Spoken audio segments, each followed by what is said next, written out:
সন্ধ্যের দিকে চলে এসেছি ছাদে। তো আজকে সারাদিন ভালো বৃষ্টি হয়েছে। এতদিন ধরে গাছগুলো যেভাবে গরমে কষ্ট পেয়েছে, পাতা ফাতা জ্বলে যাওয়ার মতো অবস্থা, তো এই কদিন দুদিন ধরে যে বৃষ্টি হওয়াতে গাছগুলো কিন্তু সত্যি বন্ধুরা প্রাণ ফিরে পেয়েছে। দেখুন এখানে একটা সবেদা বেশ বড় হয়ে গেছে, সবেদাটা পাড়ার মতো হয়ে গেছে, বেশ অনেকটা বড়। আর এই সবেদা গাছটা দেখতে পাচ্ছেন প্রচুর পরিমাণে ফুল এসছে। একটা কথা বন্ধুরা, এই যে সবেদা গাছে ফুল থেকে ফলে পরিণত করার জন্য কিছু টিপস ফলো করতে হয়। এই যে সবেদাটা দেখতে পাচ্ছেন, এই সবেদাটাকে ঠিক এইভাবে ধরে যদি এইভাবে ঘুরিয়ে দেন, ঘুরিয়ে দিলে কিন্তু এই সবেদাটা ফলে পরিণত হবে। প্রচুর ফুল এসছে, দেখুন ফুলগুলো ফুটতে শুরু করেছে। তো যখনই ফুটবে তখনই কিন্তু এই কাজটা আমাদেরকে করতে হবে।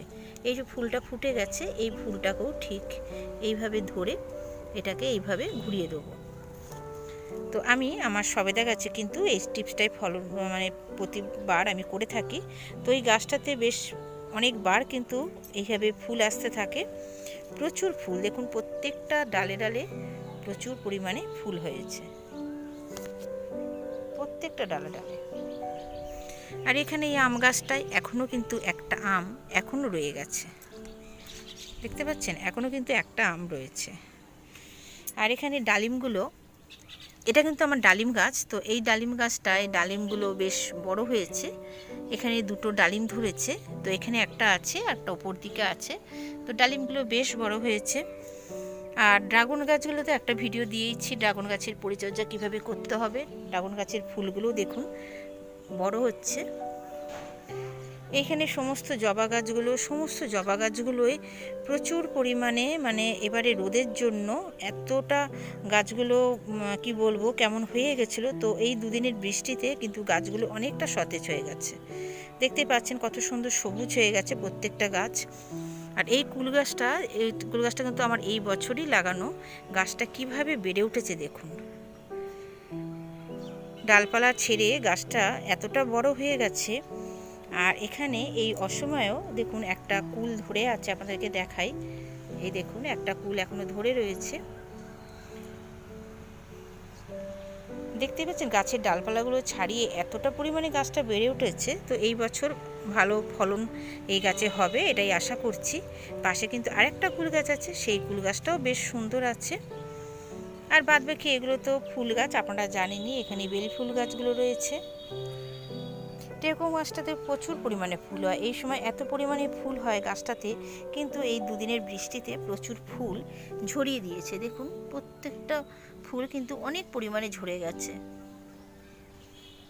এখানে আমার যে কামিনী ফুল গাছটা আছে, এই ফুল গাছটাতেও কিন্তু প্রচুর ফুল হয়, 3বার 4বার কোনো ঠিক নেই। মাঝে মাঝে কিন্তু এই গাছটাতে দেখছি ফুলে ভর্তি হয়ে যাচ্ছে। তবে এই ফুলগুলো বেশি দিন টেকে না, খুব তাড়াতাড়ি পরের দিনকেই হয়তো ঝরে যায়, এরকমই অবস্থা। এখানেও একটা রয়েছে, এটাও দেখতে পাচ্ছেন, এটাও একটা জুঁই ফুল গাছ। আর এখানে ছোট্ট নাগচম্পা গাছটাতে কত পরিমাণে ফুল হয়েছে দেখুন, প্রচুর পরিমাণে ফুল হয়েছে নাগচম্পা গাছটাতে।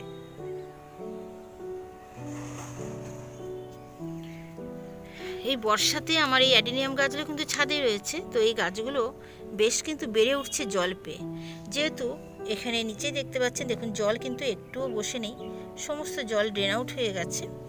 আর শুধু এই দেখুন এই টবটাতে, এটা যেহেতু মাটির টব, তো মনে হয় ছিদ্রটা টবের শিকড়ে আটকে গেছে। আজকে প্রচুর বৃষ্টি হয়েছে, জলটা দেখতেই পাচ্ছেন টবের মধ্যে রয়েছে। তো আপনারা একটা কথা সবাইকে বলছি, যেসব বন্ধুরা ছাদ বাগান ভালোবাসেন, তো এই যে বৃষ্টির দিন, এই বৃষ্টির দিনে কিন্তু বৃষ্টি হচ্ছে বলে গাছগুলোকে ফেলে রাখতে চলবে না, যে ছাদে যাব না, দরকার নেই, এখন গাছে জল দিতে হচ্ছে না, এটা যেন কখনো বন্ধুরা করবেন না। কারণ গাছগুলো কিন্তু চেক করতে হবে। এই যে দেখুন কিছু কিছু টব থাকে, সেই টবে কিন্তু ছিদ্র বুজে যায় শেকড়ের জন্য, তা সেগুলি জল থেকে যায়। তো এই জলগুলোকে কিন্তু ফেলে দিতে হবে। এই জল যদি আমি না ফেলে দিই, এই জল যদি থেকে যায়, তাহলে কিন্তু এই গাছের শেকড় একদম পচে গিয়ে গাছ কিন্তু মারা যাবে। তো এইগুলোকে আমরা বৃষ্টি হয়ে যাওয়ার পরেই ছাদে এসে কিন্তু চেক করতে থাকবো। পুরুষ ফুল গাছটা বেশ ফুল ফুটেছে, কিন্তু বৃষ্টিতে গাছের ফুলগুলো কিছুটা একদম নেতিয়ে দিয়েছে। দেখুন কিরমভাবে ফুলগুলো ঝিমিয়ে গেছে, কারণ জলের বড় বড় ফোঁটা যখন বাড়ি দেয় ফুলগুলো কিন্তু আঘাত পায়। আগামীকাল এই গাছটাতে বেশ ভালো মতো ফুল ফুটবে। এই ফুলগুলো ফুটলে কিন্তু খুব সুন্দর দেখতে লাগে, বেশ পিঙ্ক কালারের বড় বড় ফুল ফোটে। আর এই যে আরেকটা জিনিস বন্ধুরা, এই দেখুন এই যে পচা ফুল, মানে ফুল পচে অনেক সময় কী হয় গাছের ডালে আটকে যায়, তো এইগুলোকেও কিন্তু গাছ থেকে তুলে ফেলে দিতে হয়। কেননা এগুলো যখন পচতে থাকে এর থেকে কিন্তু গাছে ফাঙ্গাসের আক্রমণ হয়। তো সেটা যাতে না হয় তার জন্য কিন্তু গাছকে সবসময় পরিষ্কার রাখতে হবে। একটা ভালো ছাদ বাগান করতে গেলে অনেক কিছু বিষয় আমাদেরকে নজর রাখতে লাগে। গাছ যাতে সুস্থ সবল থাকে তার জন্য যেমন সময় মতো খাবার দিতে লাগে, সময় মতো জল দিতে লাগে, সেরকম গাছকে কিন্তু পরিষ্কার করতে লাগে। তার গায়ে যে পচা পাতা ফুল থাকে সেগুলোকে কিন্তু তুলে ফেলতে লাগে, না হলে কিন্তু সেগুলো যখন জমে থাকবে গাছে ফাঙ্গাসের আক্রমণ হয়ে যাবে, আর সেই জায়গাটা কিন্তু পচন ধরতে শুরু করবে। এই গাছটা তো দেখুন কত সুন্দর ফুল ফুটেছে, আর দেখুন বৃষ্টির জলটা পেয়ে গাছটাও কত সুন্দর সতেজ রয়েছে, আর ফুলটার মধ্যে দেখুন জল পড়ে কত সুন্দর দেখতে লাগছে। জলের ফোঁটাগুলো পাপড়িগুলোর ওপর পড়ে রয়েছে, দেখতে কিন্তু অপূর্ব লাগছে।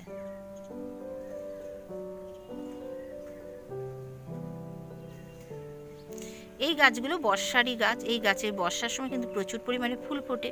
আপনারা এইসব গাছগুলো কিন্তু অনায়াসে আপনাদের ছাদ বাগানে নিয়ে আসতে পারেন।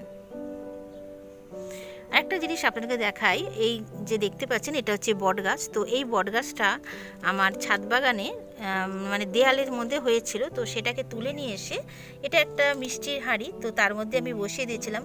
গাছটা তার মধ্যে দীর্ঘদিন রয়েছে, এটাকে রিপোর্টিং করে দেবো এবারে শীতের দিকে। তো গাছটায় দেখুন শেকড়টা কিভাবে ছড়িয়ে গেছে, আর নিচের গোড়াটাও দেখতে পাচ্ছেন কতটা বেশ মোটা হয়েছে। বটগাছ বনসাই দেখতে খুব সুন্দর লাগে। ওপর থেকেও দেখুন একটা ঝুড়ির মতো নেবে এসেছে, নেবে কিন্তু এখানে একদম মাটির সাথে আটকে গেছে।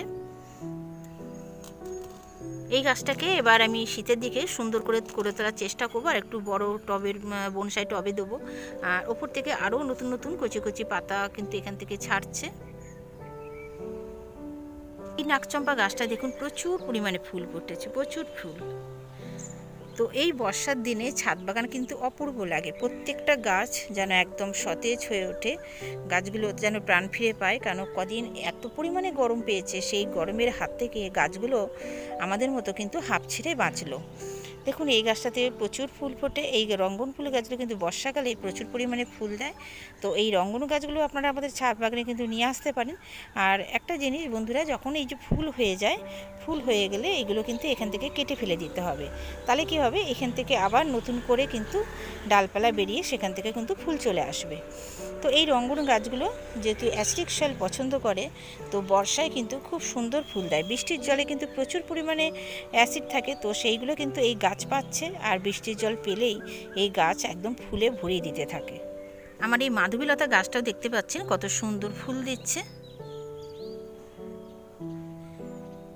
গাছটাও খুব সুন্দর সতেজ হয়ে উঠেছে।